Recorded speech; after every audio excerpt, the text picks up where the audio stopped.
Engkau ku sembah, Kau yang terindah. Pulihkan ku dengan darah-Mu. Engkau ku sembah, Bapa mulia. Seumur hidupku ku mau menyembah-Mu.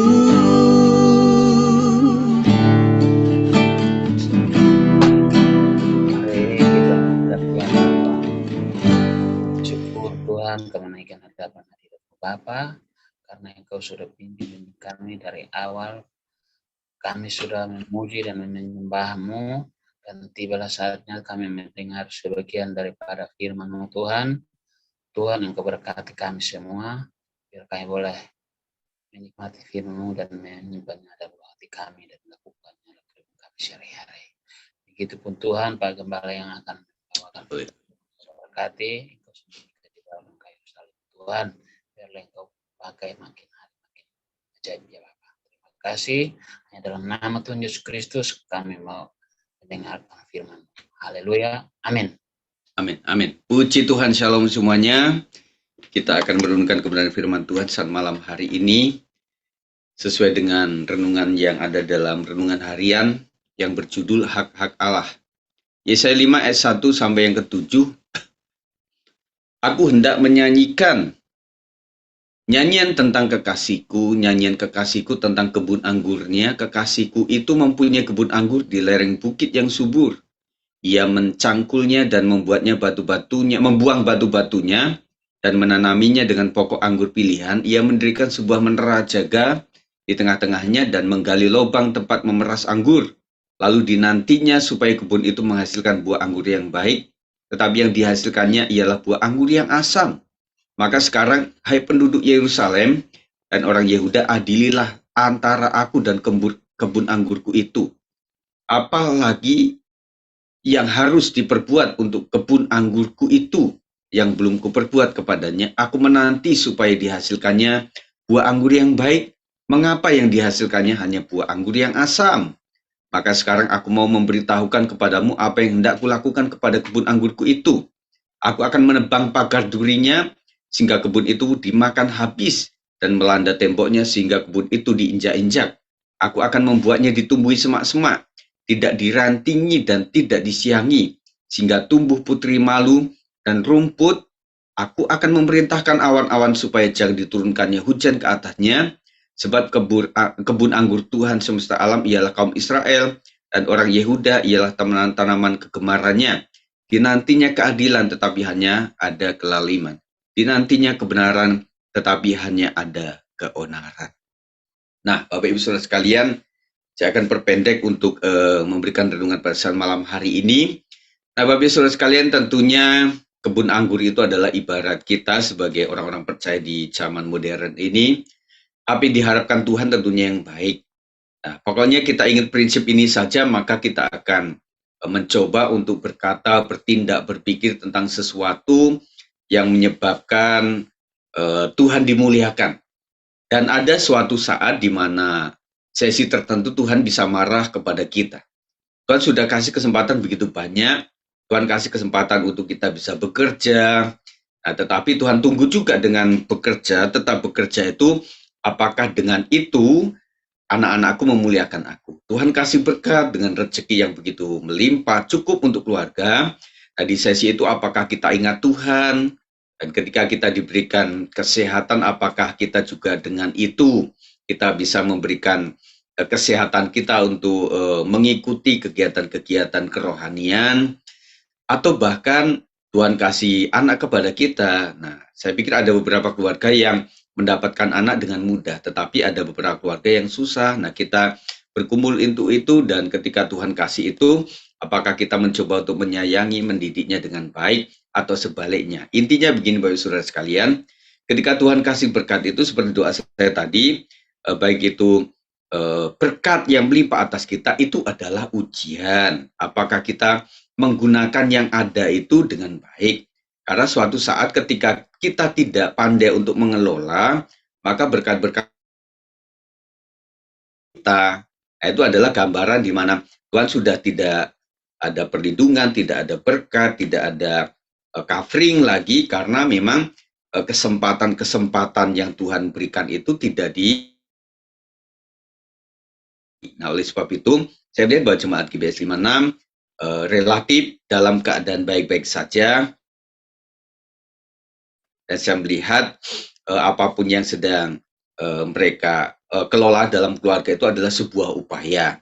Tetapi kadang-kadang upaya pun juga menghasilkan sesuatu yang tidak diinginkan.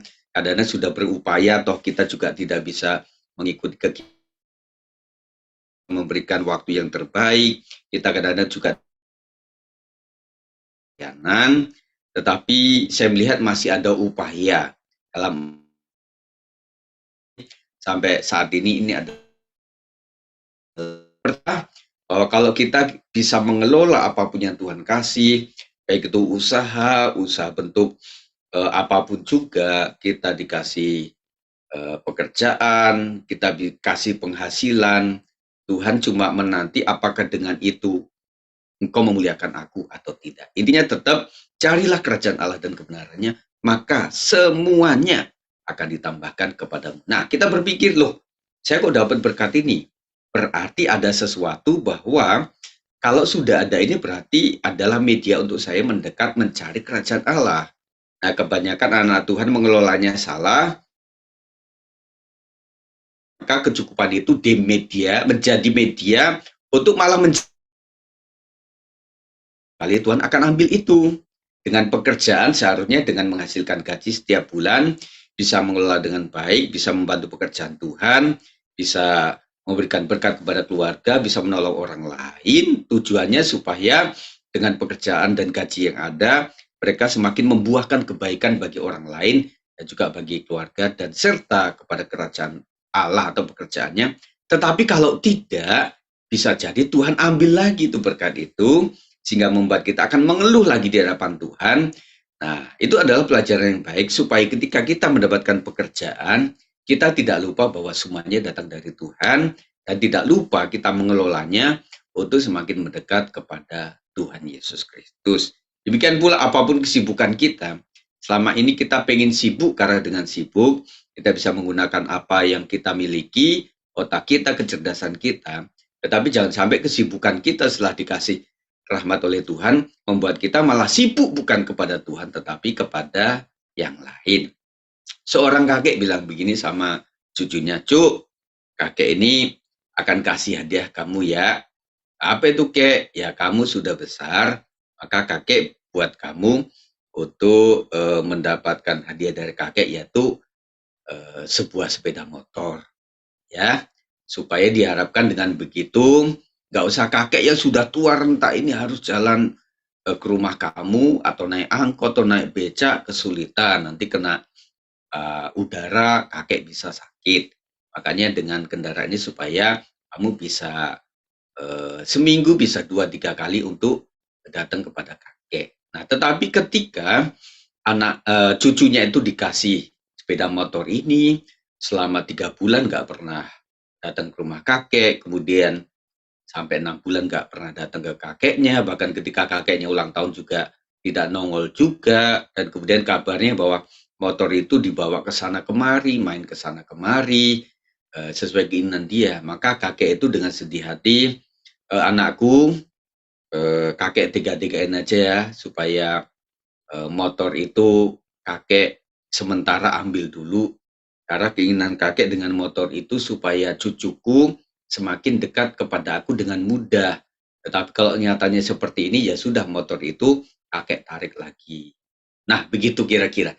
Nah, ini saya memberikan gambaran ini supaya jelas kepada setiap kita bahwa sesungguhnya Tuhan kasih fasilitas, baik itu rezeki, anak, kemudian posisi pekerjaan, kemudian kesehatan, kemudian kesempatan-kesempatan kita memiliki sesuatu, rumah yang baik atau apapun juga itu, rencana Tuhan adalah supaya dengan itu semuanya anak-anakku semakin mendekat kepada Tuhan.